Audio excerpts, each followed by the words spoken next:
Thank you, Eddie. Today, the UK has recorded its lowest daily rise of a number of coronavirus deaths since lockdown on the 23rd of March. Just 55 people died yesterday. This includes no new deaths linked to the virus in London, which was once the hotspot. Meanwhile, Border Force staff have branded Britain's coronavirus quarantine system, which came into force today, as shambolic. It's now time to lift the lockdown altogether. Call me on 0345 6060 973. You can text to 84850 or tweet using the hashtag Farage and LBC at LBC. Plus, where is Boris? Shouldn't he take the leads over those awful violent protests yesterday?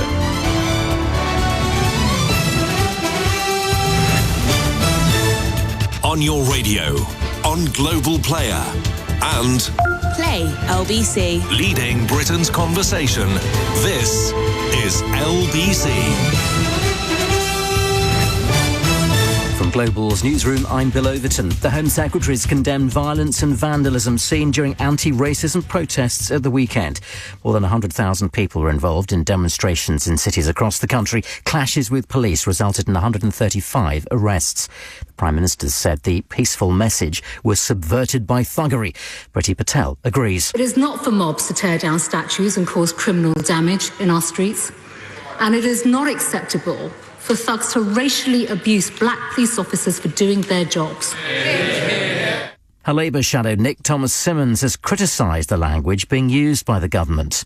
Doesn't the Home Secretary agree with me that now is not the moment for divisive rhetoric? Instead, this is a time for the government to listen, to learn and to act. The Mayor of Bristol says he feels no sense of loss after the city's statue to slave trader Edward Colston was pulled down and thrown in the river. Avon and Somerset Police earlier defended its decision not to intervene. Chief Constable Andy Marsh thinks any other action taken by officers could have made the situation a lot worse. Our job is to protect life, protect property, preserve the Queen's peace. That was a protest that, with the exception of one crime of criminal damage, and I certainly don't condone it, it's incredibly serious. We will investigate. Other than that, a very sensitive protest passed off peacefully. I think it would have been very foolish for me to create a trigger point from which much more serious disorder followed. The UK has recorded its lowest daily number of coronavirus deaths since before lockdown. A further 55 have been announced, for a second day none in Scotland or Northern Ireland. The Health Secretary has also revealed the reinfection rates dropped across all of England. Matt Hancock insists the disease is in retreat. All of these data are pointing in the right direction, and it shows that we are winning the battle with this disease, but they also show that there's further to go. BP is to cut 2,000 jobs in the UK, part of plans that make 5 times that number of redundancies globally. It follows a huge drop in demand for oil through the pandemic. A major music labels dropped the term urban to describe the work of black artists. Republic Records, owned by Universal Music, says it's outdated and is urging other music businesses to follow suit. This evening, we join all of our sister radio stations at Global to observe a minute's silence to remember George Floyd and all those who've suffered and are suffering from prejudice or racism. It'll be at 9 o'clock tonight, mirroring the approximate time of his death in Minneapolis. The FTSE 100 has closed down 12 at 64.72. The pound buys $1.26 and €1.12. Weather tonight, showers clearing, mostly dry and chilly for Wales, the southwest, Northern Ireland and eastern England, a low of 3 degrees. Tomorrow, generally dry with sunny spells, cloud and showers later for Scotland and Northern Ireland, and a high of 19 Celsius. From Global's newsroom, you're up to date. This is LBC from Global, leading Britain's conversation. The Nigel Farage Show. Mr. Nigel Farage. Thank you, Donald, and good evening, everybody. On the day that deaths fell to a number of 55, the lowest since before lockdown came in. Yet at the same time, quarantine for travellers introduced today, some calling it shambolic. I'm going to be asking tonight, is now really the time for us to start lifting the lockdown and getting people back to work? We'll also talk about Prince Andrew's growing problems over the Jeffrey Epstein affair. And of course, As predicted on the show yesterday, those riots yesterday turned violent. In fact, far more violent than I have imagined that they would do. And whilst there was a statement today from the Home Secretary, we'll be asking and discussing, where is Boris? Where is the leadership in the face of what's going on in our streets? And we'll also talk a little bit about a ministerial response to the story that I uncovered of the French Navy escorting boats of illegal migrants into British waters. But to begin, you know, every day at 5 o'clock we have a press conference, and virtually every day we have Health Secretary Matt Hancock in the chair. Today was no exception, and following it for us was Ben Kentish, our Westminster correspondent. Ben, these 5 o'clock press conferences, I think diminishing in value and interest perhaps. Well, the first one we've had in 3 days, wasn't it? Because number 10 had clearly shared your view of that, so much so that they've cancelled the weekend ones. Yes, I think it is fair to say, as time goes on and there is perhaps less to announce, they are suddenly getting more sparse. We're only getting 5 a week now.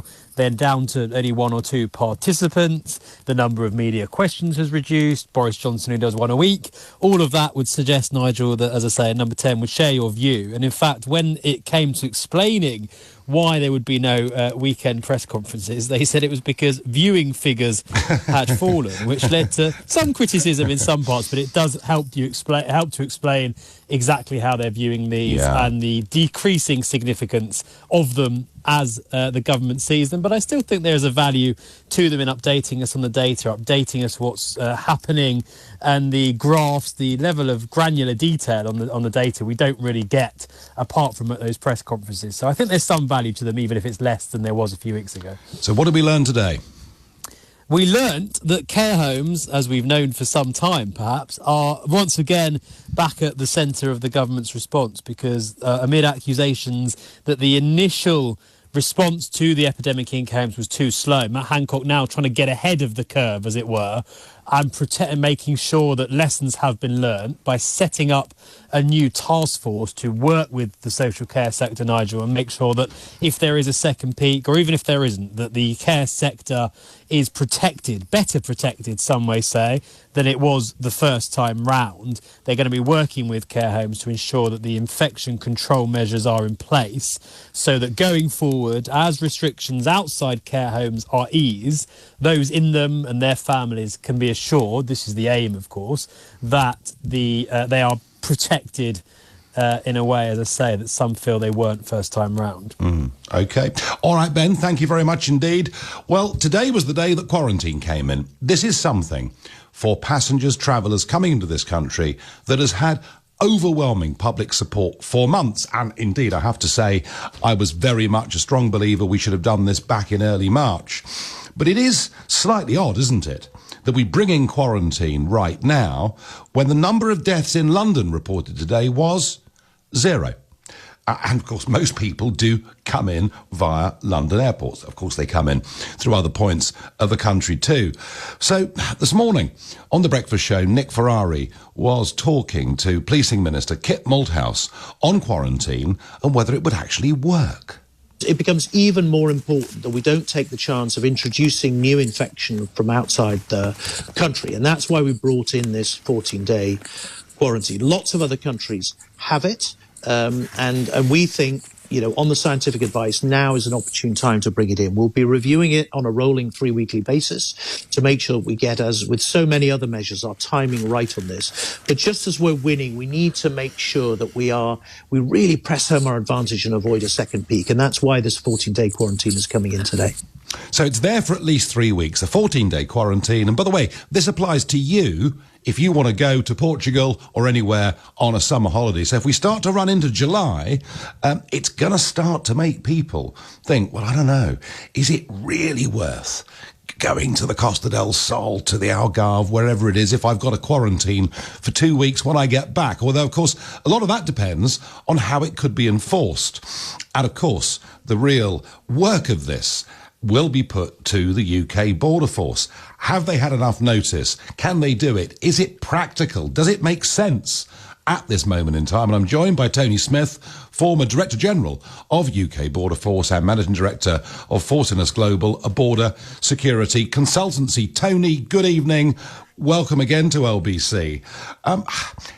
How's this going to work in practical terms? Is it Passengers have to fill in a form to say to say which address they're going to. That then gets collected at the airport. But after that, does this mean Border Force knocking on doors every day? Good evening, Nigel. Good evening. No, it seems like another Bash to Border Force day, actually, Nigel. I've been watching this. You got camera crews all over every airport I could see, and trying to pounce on the odd passenger that's coming through to. I remember all this. I mean, there's hardly anyone's travelling, Nigel. Hardly anyone's been travelling for a while. So yes. I think it's manageable. While we've only got a very few, numbers of passengers coming through, it's not that difficult actually for us to check addresses. And I think the point about addresses, everyone seems to think this is all about enforcement, Nigel. I mean, we never used to visit everybody's address that they gave us on their landing card or their visa form to check that they were staying there. The point is that you're giving your address and your contact number, because if you're coming in on a flight and someone's sitting next to you that's got the virus, you'd probably want us to call you later on if we found out that person had got the virus, because you'd then in contact with someone that had it. So it is a public health measure. It's not just an enforcement measure. And no, of course people could give false addresses, but they'd rather be a bit of a known goal if you gave someone a false address and we couldn't then contact you to tell you that you may have been had contact with someone on the same flight as you. So I think there are some messages going on. But Nigel, you're right. I mean, this has to be a short-term measure. It can't work for volumes that we saw before the virus. We simply don't have the bandwidth and the capacity. 18 million people, Tony, came into the country in the first quarter. It just would be impossible to police on that scale, wouldn't it? Yes, and Nigel, we move more people through e-gates than anybody else does in the world. And for the Border Force to stop people and check them to see if they've had a form is not the right way to do it. So it can work short term, but I'm hoping that eventually we'll get to a place where this will be part of the booking system, you see. That's what we do now, Nigel, for border security. We get passenger data ahead of time. Yes. You have to give your passport details online, don't and you? Can check them. Travel. Yeah. And that data comes to us. We risk analysis, and then we do informed risk assessments on intervention. That's the way the border works. And this hasn't been brought in line with that structure. We do need to talk to the airlines and the travel companies, and we do need to get into these air bridges. But I do think there is some light at the end of the tunnel. It's not all doom and gloom. No, it's just I think we're getting to the point where, OK, we're going to do this for 3 weeks, but if we do it another 3 weeks, we do start to impinge upon people's summer holidays, don't we? We do, and who's going to want to go on holiday if you've got to quarantine 14 days on the French side and then 14 days when you come back? It's just not going to work. It's not going to really do much for your booze cruise, is it? So I mean, I think, people, you're right, it's not going to work for tourists. I think the government know that, and I think the next step's got to be these air bridges. We can do that too if we can get the airports to segment flights from low infection countries, drop them into gates where we can put them into separate lanes and pass them. But I hope that's going to happen next. So we will then be able to segment people in a different way. With something I've been calling for a long time now. Look at a different way of clearing people through the border based on risk. And obviously health, I'm afraid, is going to become a risk now for all travellers, as is security, immigration and everything else. Yeah, and talking of a border that's not working terribly well, last Wednesday 166 illegal migrants were brought into Dover. It's a record number for one day. We're hearing stories and rumours that Border Force may be changing their tactics, but I mean, where do you see us with this, given that we've got the summer months coming? Well, Nigel, you've become an expert on this, if I may say so. I've seen your excellent reports on what's going on. You know what I'm sure all your listeners know what's going on. The problem is interdiction on the high seas. They're trying to stop them on the beaches, but that's quite hard. I mean, there's lots of beaches in Normandy along the French borders, and trying to get the gendarmerie to stop everything is hard. So they once they're in the as we know on the high seas, on the waterways, they are resisting collection by the French. That's one way to put it. But they're not resisting collection. So we need a process, don't we, where if we pick them up, we take them back to French ports. Now, I know that's possible because I worked in Canada-US border on the Great Lakes. I've been in touch with colleagues down in Australia. The other countries have got lots of experience of this. I've asked, I've said that we do need to take international advice on this. It's complicated maritime law, but there is a way around it, and that has to be an agreement with the French that actually, regardless of who picks them up, they go straight back to France. That would stop the smugglers. That would put them out of business, and hopefully we can get back to to some normality. And actually, Tony, that would suit the French, because that would stop the need for the camps in Calais and all the problems around that, wouldn't it? Well, I mean, I've done some work. I've been talked to some of the French security guys down there in the border, northern French region. There's a lovely part of the world, actually, Nigel. They don't want smugglers. They don't want criminals and illegal migrants in that neck of the woods if they can avoid it. It's the pull factor, because people know there's a chance of getting through. They're going to continue to come. So I do think there is traction to speak to the French government and get a deal with them about borders. Best borders work when you've got, good fences make good neighbours, collaboration on both sides, a handshake with the French. I think we can clean this up, but it is going to take some work. It's not going to be easy. OK, Tony, thank you very much indeed. Well, that was Tony Smith talking not just about what's happening in the Channel and that ongoing problem, but indeed about the quarantine. And the point he's making, of course, is very few people are coming into the country at the moment. And all the while this quarantine's in place, the truth is very few people will come into this country. But when you think we're doing this now, on the day where we got the record low number of deaths since before lockdown began, and all right, it's still 55 people who have lost their lives, and I understand that, and there are still about 5,000 people a day contracting this disease across the country, but we're told the R rate is below 1 in every single part of this nation.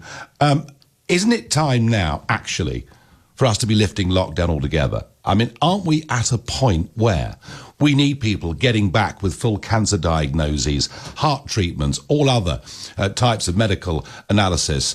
And if we don't get a lot of people on furlough back into work, they're going to find themselves unemployed by September. We've still got another week until shops open. It's a very, very gradual easing of the lockdown. I know there's risk with it, but I think actually I begin to feel now we've introduced quarantine at the wrong time. We should have done it 3 months ago. I think we need to start lifting lockdown a lot more quickly. Let me know your views on 0345 6060 973. It's now 6:15. Let's get the news headlines with Bill Overton. The Home Secretary blames a lawless minority for the violence seen during anti-racism demonstrations at the weekend. The government claims COVID-19 is in retreat with a lower daily death toll and reinfection rates dropping. Prince Andrew's legal team insists he has been trying to help US authorities investigate Jeffrey Epstein. The weather, showers clearing for a dry and clear night, chillier in the east and west with a low of 3 degrees. LBC Travel, I'm Dave Goff. In Kent, the A249 Sheppey Crossing northbound is blocked after the Kemsley turn-off because of an accident, so there are queues. In London, it's very slow on the North Circular Road northbound from the Beckton roundabout to the Ilford flyover after a police investigation earlier. There were delays going over Putney Bridge both ways after a police investigation earlier on. In Shepherd's Bush, Askew Road stays closed in both directions at Goldhawk Road. That's because of a police investigation. In Tottenham, Hanover Road is closed at Tynemouth Road because of a police investigation. And in South Yorkshire on the M1 southbound, there's a lane closed for emergency repairs between junction 37 for Barnsley and junction 36, that's Hoyland. This is LBC. Daddy, shouldn't you call a plumber? Unfortunately, Pension B can't make you DIY confident, but we can transfer most old pensions together into one simple online plan that's jargon-free with no hidden fees, so you know you're on track. Daddy, this is just like being at the seaside. Be pension confident. Download the app or visit pensionbee.com to sign up. Authorised and regulated by the Financial Conduct Authority. Capital at risk. LBC. From ordering groceries to sending gifts, you're probably shopping online more than ever. So rest assured that when you pay with Visa, you're protected by Visa's fraud prevention technology. And if something does go wrong, Visa's zero liability policy means you could get your money back. Search Visa. How you pay matters. Terms apply. Every game, one venue. Watch all remaining Premier League games live at home with BT TV. Our Big Sport pack includes the Now TV Sky Sports Pass and BT Sport. It's £20 per month until the season's over for our existing super fast fibre customers. That's half price. And it's flexible, so you can turn it off when the season's over. Visit bt.com today. Price and content may change. 24-month BT TV term. Big Sport, £40 for month 4. Offer ends 2nd of July. Terms apply.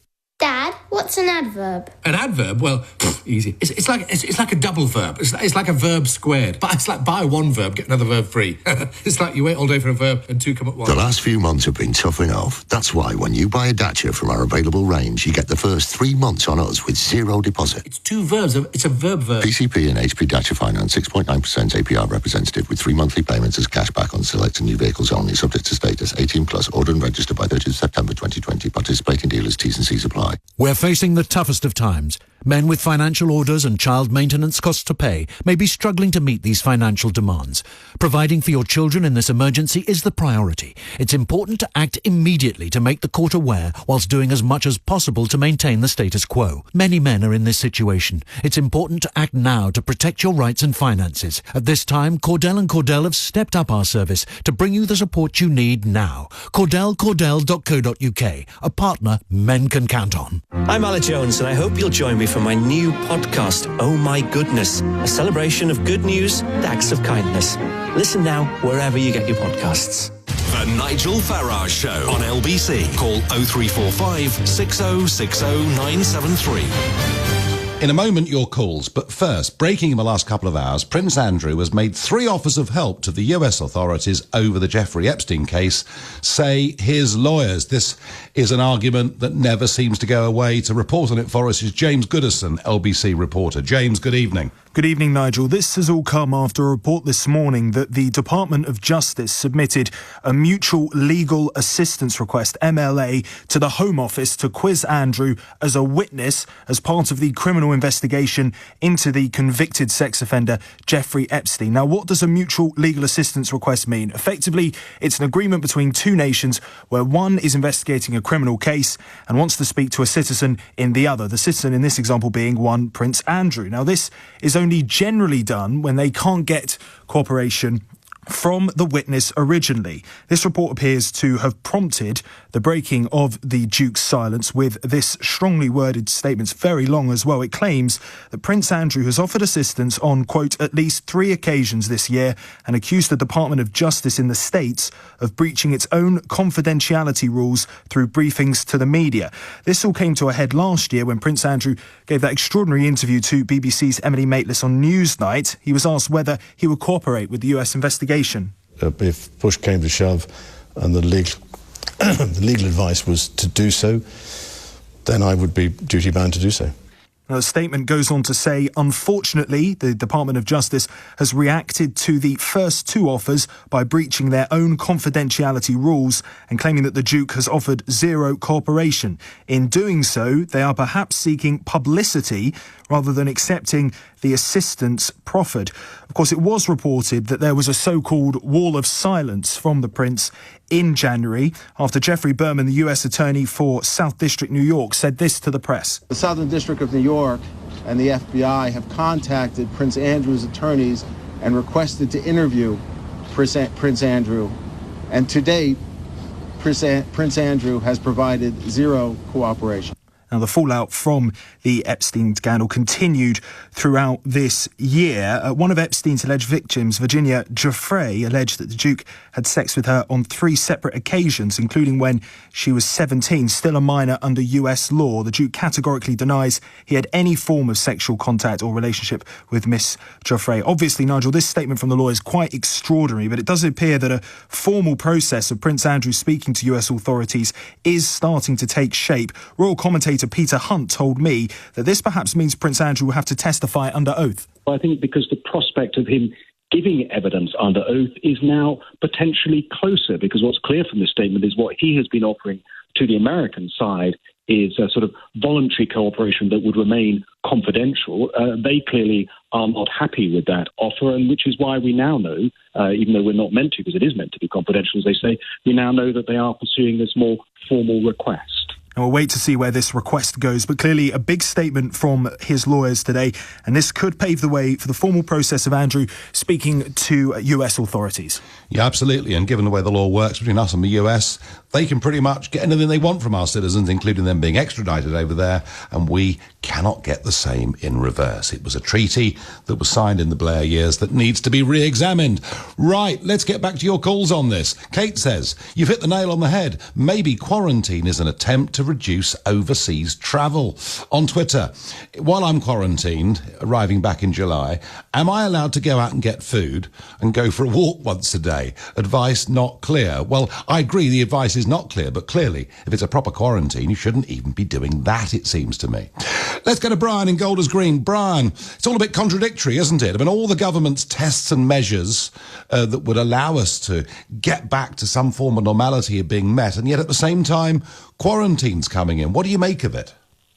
Yes, Nigel, I think we spoke about a few weeks ago on the subject of quarantine, if you remember. I do, Brian, yeah. Yes, I would like to make the point that I agree with you that the lockdown in its current form needs to end, and I think people have learned the concept of social distancing well enough over the last 3 months that we can trust the people to socially distance when they feel they are at risk. Particularly the shielded group of the population, I think they will continue to be in lockdown for longer, even if the lockdown was lifted, just because they understand the risks that they would be taking. So I think it's time to lift the lockdown and remove the legal enforcement part of the lockdown to allow people to be able to take the decisions that fit in with their personal risk appetite. It's a bit of an odd old world, Brian, isn't it, where you can be fined for breaching lockdown. You can get a knock at your door from the police, as I did at 10 o'clock one night, and yet if 40,000 of you want to go to protest in Parliament Square, you can. So we're a bit all over the place. Brian, thank you. Let's go to James in Sussex, a new caller to the show. James, good evening. Good evening, Nigel. So do you want to see lockdown eased, or do you think actually quarantine coming in makes sense? No, I think the quarantine is absolute madness, and I think the place where we're at now, and especially I own a business in the south. I've got a cafe. I went to a large fast food joint the other day on Saturday with a young nephew of mine. And I was absolutely, bearing in mind that my business has been closed for 3 months now. I went in, pulled up to the drive-through part, and I counted just from the window that I could see. I counted at least 20 people working in there in the kitchens. Not one of them was. In fact, most of them were within a couple of feet of each other. And they're all wearing masks. And I said to the lady, I was like, how come you guys have been able to open? Because obviously you're none of you are 2 meters away from each other. And she said, oh no, it's fine because you've got masks on. So I asked the question of why in God's name am I potentially about to lose my business and I can't open up, and the members of the public can't make their own decisions to come out and to protect themselves if they need to protect themselves, or just to put a mask on. I just don't understand why big multinationals, it's okay for them to open, but it's not okay for other people to open. We still have to be mollycoddled and treated like children, not able to actually make our own adult decisions. And take our own risk. No, James, I agree. I mean, look, it's a reasonable evening. I wouldn't mind after the show going to my local pub garden, but I'm not allowed to. And I'm sure my local publican feels like you do. When do you think lockdown will be lifted, James? Well, at the moment, because sadly I'm in a shared building. I can't open until the 4th of July. But this is what I'm being told at the moment. But I mean, I just think it's madness. We've destroyed an economy over very, very, very bad and very misleading information that just seems to change constantly. And no matter what feed you sort of look at, there's somebody telling you a different story about something. I just doesn't make any sense to me anymore. And even my father, who's, he's quite a regimented man. He's 80 years old, ex-merchant Navy. He has even got to a point where he is like, what is this? Like, what is actually going on? It's just insanity. I think we're all asking that. James, thank you for your call. I'm sorry you're having a tough time. Let's go to South Shields and speak to Mohammed. Mohammed, good evening.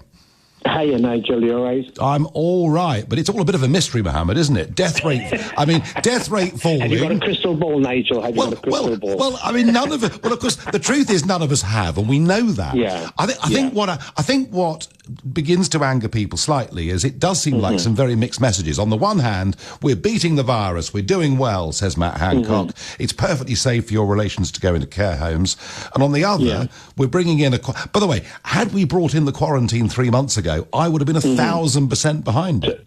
Yeah. I think the reason why I rang, Nigel, is because I'm quite really angry because, yes, we can go on holiday if that's the case, but who's going to police it when we come back? Going to lockdown for another 2 weeks. Who's going to police this, Nigel? Who's Well, going to, in Australia, Mohammed, they did. did police it. In Australia, they said very early on, if you're coming back into the country or you're visiting the country, you have to give us an address you go to for a couple of weeks. And the Australians were going and knocking on doors. So if you've got enough staff, you can do it. But I mean, at the moment, it may be doable given tiny numbers, but with larger numbers, it's not really enforceable, is it? Yeah, not really.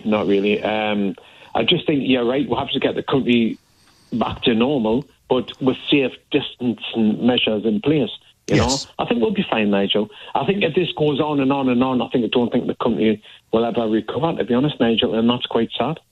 Well, it is very sad. Mohammed, thank you for your comment. Ben in Bristol. Ben, an old regular caller to the show. Good evening, Ben. Been a while, Nigel. Yeah, it's all kicking off here. I'm going to be after the 6:30 news. I'll make some comments on what happened in Bristol yesterday. Yeah. I really will. But I mean, Bristol Airport, of course, services 4 or 5 million passengers every year. So it's a very important part of your economy.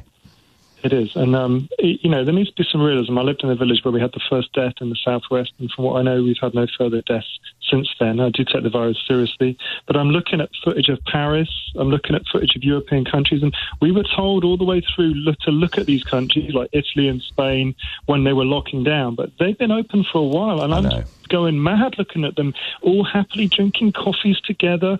People are going mad, Nigel, with this. This thing has stretched on way too long. The government are way off the course. And there's serious people. I mean, I've been on the phone today to a guy, quite a vulnerable guy, some disabilities, been at home with his parents for 2.5 months, can't lose weight, can't get to a local place where he can get a shower. I've been on the phone today to an older lady who's just just so lonely and so disconnected. And as for going out, that's getting worse and worse. You go to these beauty spots, just people everywhere just driving you mad. Yeah. I had to queue for 25 minutes to get a coffee to take to a beauty spot, and at the end of it, I just gave up. So many people and dogs piling past me. The Daily Telegraph gave a very, very interesting thing. They said we've got to stop what they call this Jenga brick opening up of lockdown. This little bit here, this little bit there. Nigel, we just got to flip the lid on this thing and just pray and believe that we're going to come through, because this can't go on. I've got to get to a cafe. You've got to get to a cafe. I've got to get to the pub, Ben. It's the pub I want more than anything. But there we are. Ben, thank you for your comment. In a moment, I will talk about what happened yesterday, very much predicted on this show yesterday morning. And particularly, I'll be asking, where is our Prime Minister? But for now, it's 6:30. Let's get the news with Bill Overton. The Home Secretary is promising justice for those responsible for the violence and damage during the weekend's Black Lives Matter protests. She's called their actions shameful. The government's claiming coronavirus is in retreat. The R rate remains below 1 in every region, and the number of new deaths after testing positive is the lowest during lockdown. Prince Andrew's legal team's denying zero cooperation with US authorities investigating the convicted sex offender Jeffrey Epstein. They insist he is offered to help 3 times this year alone. It follows a US Department of Justice formal request now to interview the royal as a witness. And the owner of the Frankie and Benny's chains confirmed it's looking to close 120 sites. It would affect up to 3,000 employees. Weather tonight, showers clearing, mostly dry and clear. Chillier for Wales and the southwest, Northern Ireland and eastern England, with a low of 3 degrees. Nick Ferrari at breakfast. Weekday mornings from 7. The demonstrations on the weekend, the actions by a small number of people in Bristol who decided to topple and then throw into the harbour a statue. Sakir. Shouldn't have been done in that way, but that statue should have been taken down a long, long time ago. And what of the police? I would support the police on the ground in the decisions that they make. Now, I know others will have different views, but I know how difficult it is for police officers to make those sorts of decisions. Nick Ferrari at breakfast. With Xero. Get your business digital ready with Xero accounting software. LBC. We're Cadent. Keeping you and our people safe is our main focus, and our vital work must continue. You'll start to see more of us in your area as we increase our work to upgrade the gas pipes to keep the energy flowing into your homes and businesses. We may need to come into your home to complete this work, but rest assured our engineers are following all government guidance on PPE and social distancing. We continue to provide the critical gas emergency service, and if you smell gas, call 0800 111 999. To all other key workers, we would like to say a big thank you from everyone at Cadent. Cadent, your gas network. Dear Dad, Happy Father's Day. You are my rock, my go-to guy. Whenever I call, you're happy just to listen. You've always been there for me, by my side. I don't know how you put up with my piano playing all those years. Hang on, kiddo. I'll listen in a sec. I miss you. See you soon. Love you lots, Luce. This Father's Day, send love straight to Dad's door with moonpig.com. Download the app today. Minions, did you know Sky Broadband Superfast guarantees your speed? No, Stuart, it doesn't guarantee you'll win the game. Or that your video will go viral. Or that you'll match with the love of your life. But Sky Broadband Superfast does guarantee the speed we promised or money back. So reliable, it's minion-proof. Sky, believe in better. Sky Fibre Areas only. Speed measured to hub must drop below min download speed for 3 consecutive days. 1 month subscription refund. Claim up to twice in min term after first fortnight. See sky.com. Hello, lazy mornings and breakfast in bed. Making plans and thinking ahead. Because really, after all is said and done, all you need is a special someone. And when it comes to finding something new, you can start the conversation at Hello You. Sign up and browse profiles for free at helloyoudating.com and start the conversation today. This is LBC, the Nigel Farage Show. Call 0345 6060 973. Text 84850. Tweet at LBC using the hashtag Farage on LBC. Appalling though the scenes were of mob rule in London and Bristol yesterday, it wasn't a surprise. After all, it happened last Wednesday, and nothing really happened. It happened on Saturday, and there was no real response to it. And yesterday, we saw once again Winston Churchill's statue defaced and a chanting crowd around it. We saw the cenotaph abused, some yob trying to even set fire to the Union flag on it. We saw a statue of somebody in Bristol, a former slave trader, but torn down by the mob, standing, chanting, screaming, throwing it into the river. And the response to all of this, well, the police officers in Bristol, the senior Avon and Somerset police officer, says he has no regrets about not intervening. We even in London had seen last Wednesday police officers take the knee in support and sympathy with the aims of the protesters. Well, that's all well and good until you realise that actually the lack of leadership from the police, a lack of leadership from the church, the Archbishop of Canterbury, basically taking the side of the protesters, from Boris Johnson, absolutely, nothing. A tweet came out late last night saying that the protests have been hijacked by thugs. And it really leaves me wondering, where is the leadership in this country? Well, at least we got something today from Priti Patel in the House of Commons. I agree with the many peaceful protesters that racism has absolutely no place in our society. Black Lives Matter. But police brutality in the United States is no excuse for the violence against our brave police officers at home.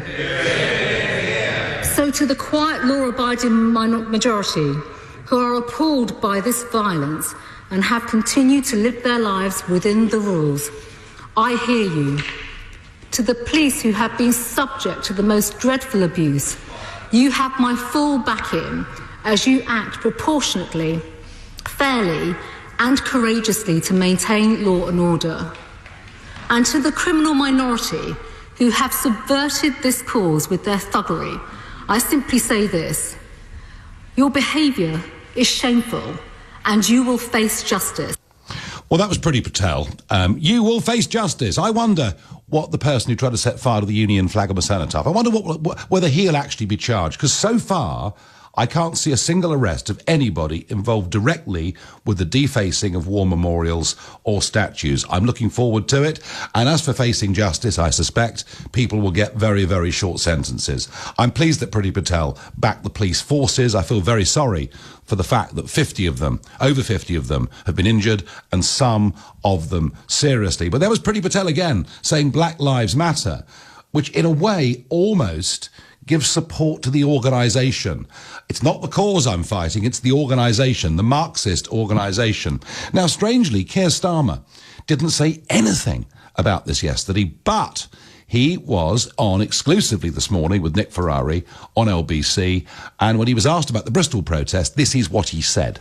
Yeah, shouldn't have been done in that way. Completely wrong to pull a statue down like that. But stepping back, that statue should have been brought down should have been taken down a long, long time ago. So there's Keir Starmer actually defending law and order, which I think is the right place for a Labour leader to be. I'm not so sure Jeremy Corbyn would have answered the question in that way. As for the statue, should have been taken down a long time ago. Well, you know what? We're talking about the slave trade. We're talking about something that the entirety of the British establishment supported, big business supported, that made Bristol what it was, that made Liverpool what it was, and was opposed by Wilberforce and a few people who were written off as being lunatics and extremists and very, very dangerous people. But when you say, Sir Keir, that you think that statue should have gone some time ago, if you go down that route, you will finish up tearing down every single statue and historical monument in this country, because you'll say, well, Oliver Cromwell, he's outside Parliament. What about the massacres that took place in Ireland when he was the Lord Protector? You can go to other political figures and say they were part of the British Empire. They didn't support votes for women. The list is endless. History is history. All we can do is to control our present and our future, not to try and change the past. Let's get back to this quarantine. Now, someone says here, I suppose pilots and cabin crew are free to infect the whole town. They're not facing quarantine as far as I know. I don't know what medical procedures are for pilots and cabin crew, but I think you're right. I think they are free to go home, although I'm sure they are at least temperature tested. But if anyone knows the answer to that, please do text in to 84850. RE quarantine. Can you imagine, I get on Twitter, if the holiday market was open for everyone to travel freely, hordes would flock to Benidorm, drink, dance, be merry, infect each other, and there'd be a second spike. It's to stop this, says Carl. Mina says, I'm looking forward to a pub lunch. I just wish joggers would wear masks, because it seems they expel particles from their mouth when they breathe very heavily. Been quite a lot of complaints about joggers and cyclists coming in from you. Let's go to Martin in Harrogate. Martin, we've spoken before. Good evening. Nigel, a pleasure to talk to you, sir. Pleasure to talk to you. Nigel, the reason that I felt compelled to ring in is that the Testing County Cricket Board have arranged for the West Indies to come over to play 3 test matches. Yes. Now, are the West Indies team, Nigel, will they have to go into quarantine? That's a very good question, Martin. I suppose they should have to, really, shouldn't they? But I bet they don't. Just thinking about it, mate. And that was why I thought compelled to ring in. Yeah, well, I'm a cricket fan too, Martin. In fact, I know you are. Yeah, I exchanged texts with quite a well-known Yorkshireman this morning called Geoffrey Boycott, who has been dropped from Test Match Special, which I'm very upset about, because he's a good commentator, whether you like him or not. I just happen to. Martin, you've asked a brilliant question. Will the West Indians have to be quarantined? Yeah, we're planning to play these test matches behind closed doors, aren't we? Yes, we are. Yes, Nige. Yeah, well, Martin, I tell you what, I will ask the question. I will write to the Testing County Cricket Board and I will ask that question, I promise you. But at least you'll be able to listen or watch some cricket over the course of the next few weeks. Martin, thank you for that point. It's a good point. Daniel in Edgware. Daniel, good evening. Good evening, Nigel. Good to speak to you again. Good to speak to you. So should we be easing a bit more quickly? We should, but just very quickly, before I just go on to my main point, you were spot on about what was going to happen yesterday. I know, and sadly. The fact that 50 officers were injured because they were not put in right gear equipment, they were forced to wear their ordinary uniforms, is an absolute disgrace. But Daniel, you see, the thing is, if you appease the mob, all you actually do is feed the mob. And that's what's been going on over the last week. And I wish I'd been wrong, but it was so easy to predict what would happen yesterday. I felt so much sympathy for those police officers, and you're absolutely right. They didn't have the right protective equipment. And you do get the feeling, Daniel, they're almost fearful of responding for what would be said. They were. That's exactly that's what we become. I had a call from my cousin in Paris, and she just could not believe what she was watching on the TV coming from London. Can you imagine how the French would have dealt with it? Doesn't the fish rot from the head down, Daniel? Absolutely. And isn't the Met led by somebody who, frankly, I mean, as I say, when she said she understood the reasons why her officers took the knee, but didn't think officers should show their political opinion in public. But even to say she understood the reasons when Black Lives Matter want to defund the police force. I mean, it's beyond belief, Daniel. Totally beyond belief. And the fact that she gave the game away by saying that she was saying that she didn't want to create more disorder by by antagonising the protesters. Was that not carte blanche for them to go ahead and do what they did Absolute green light to yobbery. Now, Daniel, make your point, please. No, right, sorry about that. Got distracted. Yeah, we need to get things going very quickly. I mean, I've been closed for 3 months. I'm in the travel business. We got dealt by a severe blow from this quarantine. Now, that's going to, hopefully, there's British Airways, Ryanair, and EasyJet are taking out a law action.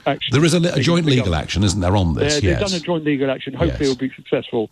But we need to get, the Europeans are starting to, get back and do things, and we need to do that as quickly as possible. Otherwise, I'm trying to think about what's going to happen. Although, Daniel, to be fair, I mean, I was, as you know, and I know you listen to the show, I was calling for these quarantines, way back late February, early March. I mean, you'd have been very opposed to me then, wouldn't you? Not necessarily. But, Come on, be honest. Okay. I admit, yeah. But I mean, the point is, it seemed to me that all we were doing was importing the virus. It seems now that actually, probably with travel between us and Europe, we're a bigger risk to them than the other way around. We are, and that's what they fear. Absolutely, they fear we're going to export it to their own countries. Is there going to be, Daniel? Is there, in your opinion? The last half of July and the whole of August, that's the big travel getaway, isn't it, for vast numbers of people, particularly those with children. I know schools are all messed up and everything, but in your opinion, is there going to be a European holiday travel season this year? I don't think there will be, Nigel. From what I've heard from speaking to customers, they are very frightened, especially with children. If there's a sudden outbreak again, there could be quarantine again, all over Europe, and then that's going to be the same sort of thing going to happen. So I'm detecting severe nervousness in confirming anything this year, to be quite honest. Everybody's talking about 2021 now. And what about the prospects for UK holidays, Daniel? I mean, if I wanted to go to Airbnb and book a holiday in North Devon, I mean, how easy would that be to do, do you think? I think that, there's a big demand. There's going to be huge demand for UK holidays now, which is great. It's great for the economy. And, that's the way we should be going forward. Until I wouldn't advise anyone to go abroad this year, to be quite honest. It's just not worth it. From somebody in the industry, that's a very interesting comment. Thank you for your call. In a moment, I will talk about a government minister in the House of Commons today talking about the French naval handovers to the border force of illegal migrant boats. But for now, it is 6:45, and that means it's time for the news with Bill Overton. The Home Secretary has condemned what she calls shameful violence and vandalism during anti-racism protests at the weekend. The government insists coronavirus is in retreat with reinfection rates down in all regions. And BP's cutting 15% of its global workforce because of lower fuel sales during the pandemic. The weather showers clearing for a dry and clear night, chillier in the east and west, a low of 3 degrees. LBC Travel, I'm Dave Goff. They're accusing Essex on the M25 anti-clockwise. 2 out of the 4 lanes are closed. It's because there's some hay on the road after junction 26 for Waltham Abbey. In London, it's slow going over Tower Bridge northbound from the Bricklayers Arms because of a police investigation on the footpath on the bridge. In Kent, the A249 Sheppey Crossing northbound is closed after the Kemsley turn-off. That's because of an accident, so there are queues. And in Northamptonshire, on the M1 northbound, there's a lane closed between junction 16 for Daventry and junction 17 for Dunchurch. That's because a car's broken down. Coming up at 7 on LBC, Ian Dale. On the News Hour, quarantine imposed on foreign visitors to the UK. Prince Andrew wants to help US police with their inquiries, and the latest on the BLM protests. Ian Dale on LBC. We're Cadent. Keeping you and our people safe is our main focus, and our vital work must continue. You'll start to see more of us in your area as we increase our work to upgrade the gas pipes to keep the energy flowing into your homes and businesses. We may need to come into your home to complete this work, but rest assured our engineers are following all government guidance on PPE and social distancing. We continue to provide the critical gas emergency service, and if you smell gas, call 0800 111 999. To all other key workers, we would like to say a big thank you from everyone at Cadent. Cadent, your gas network. Dear Dad, Happy Father's Day. You are my rock, my go-to guy. Whenever I call, you're happy just to listen. You've always been there for me, by my side. I don't know how you put up with my piano playing all those years. Hang on, kiddo. I'll listen in a sec. I miss you. See you soon. Love you lots, Luce. This Father's Day, send love straight to Dad's door with moonpig.com. Download the app today. Minions, did you know Sky Broadband Superfast guarantees your speed? No, Stuart, it doesn't guarantee you'll win the game. Or that your video will go viral. Or that you'll match with the love of your life. But Sky Broadband Superfast does guarantee the speed we promised or money back. So reliable, it's minion-proof. Sky, believe in better. Sky Fibre areas only. Speed measured to hub must drop below min download speed for 3 consecutive days. 1 month subscription refund. Claim up to twice in min term after first fortnight. See sky.com. Leading Britain's conversation. LBC, The Nigel Farage Show. Well, my days on the cliffs of Dover and out in the Channel have been for two purposes, really. The first, to try and report to people the sheer pace and speed of this. More people have come this year already via inflatable dinghy than came in the whole of last year. And if we get a good summer, goodness knows how big that number could become. And secondly, to point out this activity called the handover between the French Navy and the British Border Force, which I filmed and have broadcast, and I'm pretty appalled by it. Well, I'm pleased that people have noticed. They are picking up on it. And indeed, Dr. Julian Lewis, Conservative Member of Parliament for New Forest East, asked this question today to Home Office Immigration Minister Chris Philp. It does appear to be the case that French patrol boats are escorting these dangerously overloaded inflatables across the Channel until they reach English waters, whereupon, or I should say UK waters, whereupon our patrol boats pick up the occupants and ferry them to our shores. Now, I understand that this is because we have to save people who've put themselves and sometimes their families at serious risk at sea. But how can we remove perverse incentives to behave in such a dangerous fashion? Well, it's worth emphasising that where boats get into difficulties in French waters, for example, if their engine breaks down, then the French will pick them up and take them back to France. We must, of course, as the Honourable Gentleman says, be very mindful of safety at life, but we are, at the moment, reviewing our operational practices in these areas for the reasons he mentions. But let me say that half of the attempted crossings are intercepted by the French on the beach. We have so far, since last January, returned 155 people who have crossed, and we seek to return many more. Well, that was Chris Philp. Look, they've returned 155 out of nearly 4,000, so you can work out that it is an absolutely tiny percentage. But I do think perhaps a little bit of good news, perhaps in that he does say they're reviewing their procedures. Now, I don't know exactly what that means, but maybe the publicity around this is going to make the government actually do their job and say to the French, we cannot go on with this business of escorting.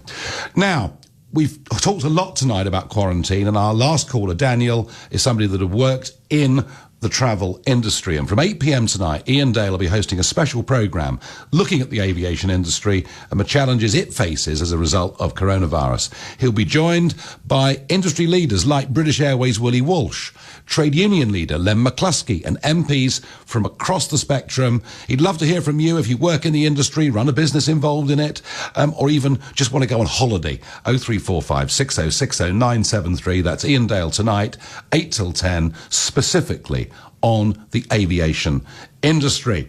Right, back to your calls. I'm off to Hounslow to speak to Peter, who's a new caller. Good evening, Peter. Good evening, Nigel. How are you doing? I'm doing well. Welcome. I just it's quite tough to work out, isn't it? On the one hand, we're beating the virus, we're winning, the numbers are right down, and that's great news. And on the other, quarantine comes in today. And I begin to think, Peter, that we were a bit late into lockdown and we're a bit late coming out of it. Yeah, the whole thing don't really make a lot of sense to me, because I'm trying to bring the quarantine right now, and, you know, it's just at the end of it. It's just, I don't know, it's just like apron over the cracks, well, I see it. The whole, you know, right through this, in April, you've got independent doctors coming out of research that the whole social distancing, it's just over the top, you know. We as human beings need to be in touch with each other to build up our immunity, and we just seem to be doing everything opposite. It just, the whole thing just doesn't really make a lot of sense to me. So you're a fan of the whole, you know, sort of immunity building up across the entire population, yeah? That's it. That's what we've done as human beings. That's how we operate.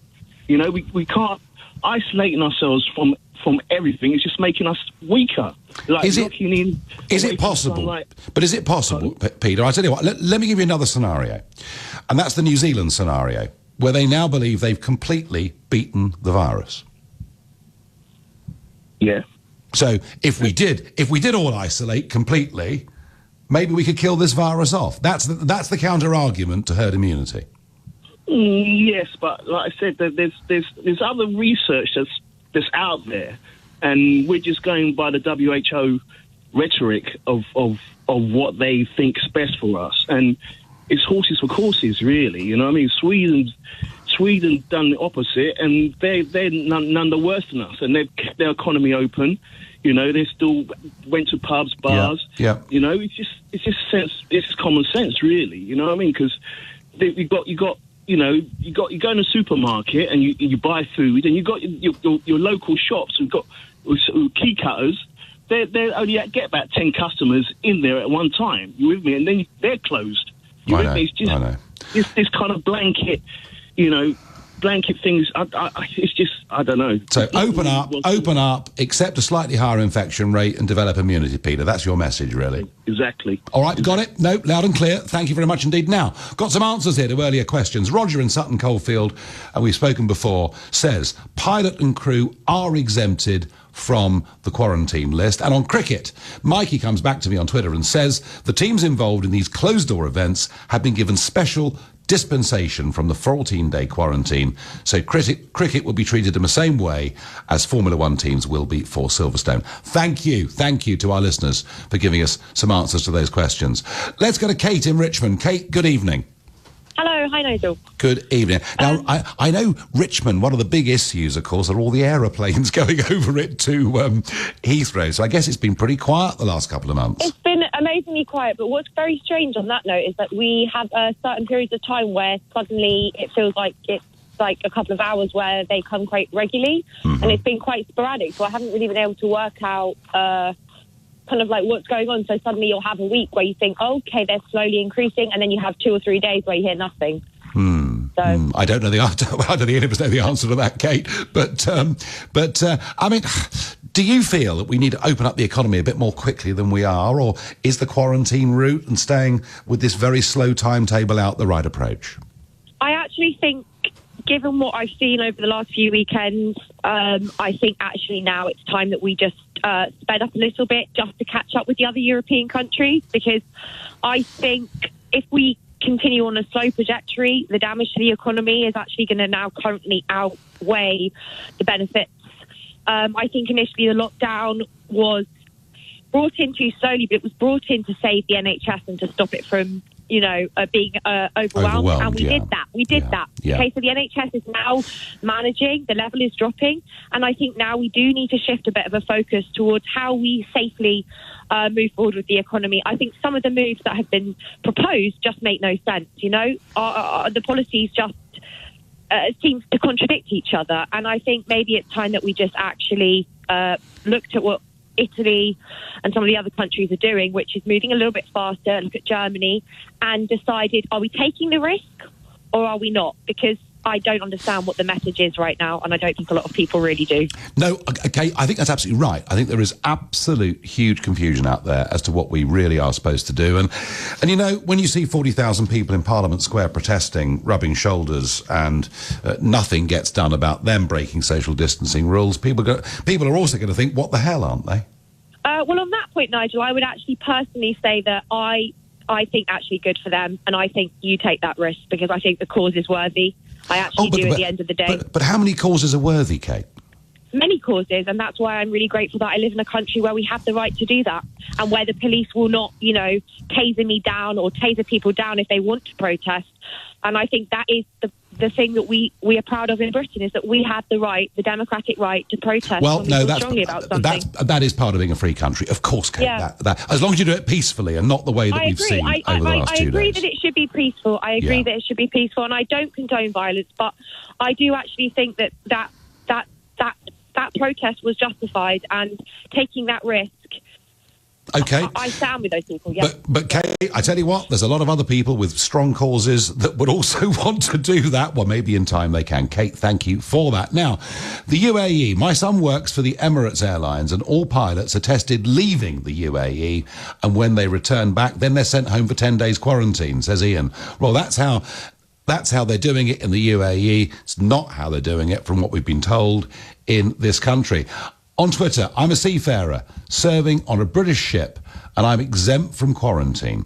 We are having twice daily temperature checks and self-declaring before flying, and a negative test for the person coming to take over from me. Would be nice if the government did a bit more to get us home.